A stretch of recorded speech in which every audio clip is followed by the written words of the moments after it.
হয়েছে আমার পিকামণি এই যে ঝুড়ে আছে খাটের নিচে, গরমে ও সবসময় খাটের নিচে শুয়ে থাকে, না হলে আলমারির সামনে শুয়ে থাকে।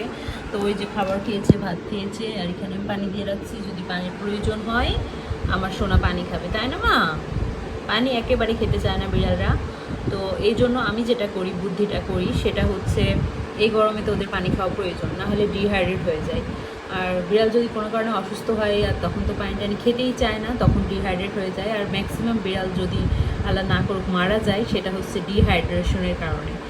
এই জন্য বিড়ালের সামনে খাক না খাক আপনি পানি রেখে দেবেন, ওর প্রয়োজন হলে খাবে।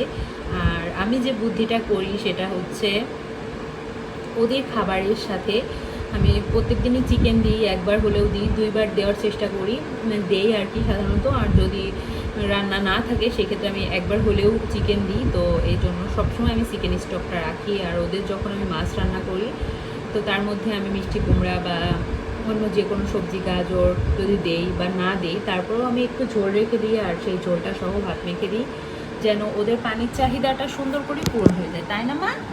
তাই না মা? এই তোমার বাঘ বেবি, এটা বাঘ, গ্রামের ঘরে একটা বাঘ পুষি, তোমরা দেখে এসো কত সুন্দর বাঘ আমার। এখানে তুই বলি সুন্দর ফুল করি বাবু আমার বাঘু বিড়াল, আমার সোনা বাচ্চা।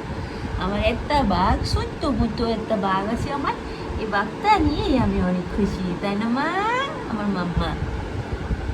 তো যেটা বলছিলাম সেটা হচ্ছে আপনারাও এই কাজটা করবেন গরমের মধ্যে। এখন প্রচণ্ড গরম পড়ছে আর এই গরমে কিন্তু অনেক ঘাম হচ্ছে আমাদের। তো ওরা তো পশু, বলতে পারে না ওদের সুবিধা অসুবিধা। তো এই জন্য আমি যেটা করি, এই খাবারের মধ্যে সব সময় ওদের জন্য আমি পানি পানি ভাবটা রাখি আর চিকেন স্টক দেওয়ার চেষ্টা করি। তো আপনার বিড়ালে যদি চিকেন খাওয়ার মানে অভ্যাস থাকে সেক্ষেত্রে তো আপনি বেঁচে গেলেন, ওকে চিকেন স্টক সহ খাওয়াবেন, তাহলেই হয়ে গেল পানির চাহিদা পূরণ। আর যদি না খাই তারপর এরকম পানি দিয়ে রাখবেন। আমি আজকে অনেক বেশি গরম দেখে পানিটা দিয়ে রাখছি, যদি পিকামনির প্রয়োজন হয় ও খাবে। আর বিড়ালরা হচ্ছে পানি রেখে দিলে সেই পানিটা দীর্ঘক্ষণ থাকলে কিন্তু খেতে চায় না। এই জন্য যদি আপনার বিড়াল খাবারের সাথে পানি না খায় বা চিকেন স্টক খাওয়ার অভ্যাস না থাকে, তবে আপনার পানি খাওয়ানোর অভ্যাস করতে হবে। সেই জন্য কী করতে হবে, ওদের পানিটা দিনের মধ্যে 3 থেকে 4 বার চেঞ্জ করে দেবেন। বিড়াল হচ্ছে খুব শৌখিন আর আদুরে আর পরিষ্কার পরিচ্ছন্ন প্রাণী। তো একই পানি রেখে দিলে সারাদিন ওরা কখনোই খাবে না। আপনার মনে হবে যে পানি খাচ্ছে না, তো পানি তো দিয়ে রাখি, কেন খায় না, এই জিনিসগুলো আপনার মাথায় আসতে পারে। তো সেই জন্য আমি বলে দিচ্ছি, ওরা কিন্তু একই পানি রেখে দিলে সারাদিনে কখনোই খাবে না। ওদের পানিটা অবশ্যই অবশ্যই চেঞ্জ করা লাগবে। তুমি কি পানি খাবে বাবা? এই যে পানি খাবা মাম্মি? বাঘ বিড়াল পানি খাবা? এই যে পানি রেখে দিয়েছি, ওর প্রয়োজন হলে ও খেয়ে নেবে। তো পানিটা ফ্রেশ আমি মাত্র রাখলাম। ও যেহেতু এখনই রুমে আসলো, ভাত খেলো, তো পানিটা রেখেছি, ওর যদি প্রয়োজন হয় ও খাবে। ও যেহেতু শুয়ে আছে, শুয়ে থাক, আমি এপাশে রেখে দিলাম পানি। হ্যাঁ মা, তোমার লাগলে তুমি খেয়ে নিও। হ্যাঁ বাবা খাবে, ভাত খাবে, আবার ভাত খাবে, তো ভাতটা শেষ করে ফেলো। হ্যাঁ, বাতাসে শুকিয়ে যাবে। ভাত খাচ্ছে আমার ময়না পাখি, ভাতটা শেষ করবে, শেষ করে হয়তো পানি একটু খেলেও খেতে পারে, তাই না মা?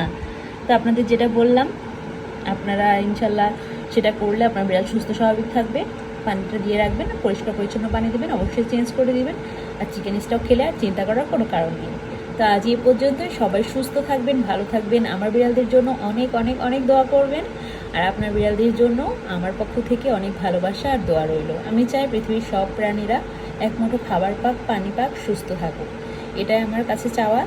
আপনারা একটু চেষ্টা করবেন যার যার জায়গা থেকে সব প্রাণীদেরকে ভালোবাসার। আল্লাহ হাফিজ।